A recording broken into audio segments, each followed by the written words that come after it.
Do it. Roger, roger. It's unfair. We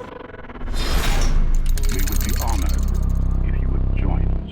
Hey everyone, so I know we're all looking forward to the most anticipated Star Wars film of all time, the Obi-Wan Kenobi movie.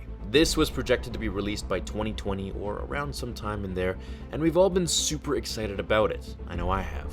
Now, according to Collider News, which has always been very reputable with their sources regarding Star Wars, Chief Editor Steve Weintraub tells us that according to his sources, all spin-off movies have been put on hold. How can you do this? It's unfair. In order to focus on Episode 9 properly. He can't confirm if the Boba Fett movie was even in production, however he can absolutely confirm, and I'm gonna link his interview down below, that Obi-Wan is put on hold. This might mean that the pre-production is on hold or anything more that they're doing with it, but they could still be moving forwards with screenplay or little things behind the scenes, but as for now, the movie is fully paused, according to Steve. Who knows what exactly sparked this, but it is somewhat of a good guess to debate that the 80 million or so lost from Solo is weighing heavily on this decision.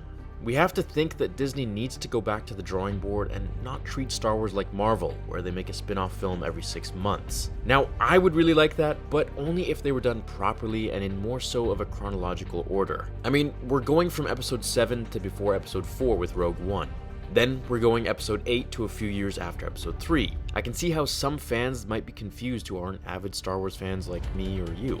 That said, I think if Disney were to release movies that flowed better with their timeline of the movies that we're getting, they'd see numbers in the billions again. My fix for this would be, well, alright, you killed Luke in Episode 8, Disney, and left this massive gap of what has happened up until Episode 6 to 8. So why not release a movie instead of Solo, just about Luke and everything he did, picking up from Return of the Jedi? That would have sparked massive fan love for the franchise, and we'd have gotten to see Luke in his prime, where Episode 8 would have made more sense with his character. You know, we'd see him have a reason to become bitter and old and afraid, and it'd make more sense. There's a lot of damage control that needs to be done with Star Wars right now, and it's only gonna get better from here. And I mean that. I'm very positive of it. As for the Obi-Wan film, if they need to take this time to do their thing, so be it. I want the Obi-Wan film to be made really well and not be rushed. I also want Episode 9 to be really good and not rushed as well. So if that requires them to have all forces focus on one project at a time, rather than diverge their energy, money, and creative teams,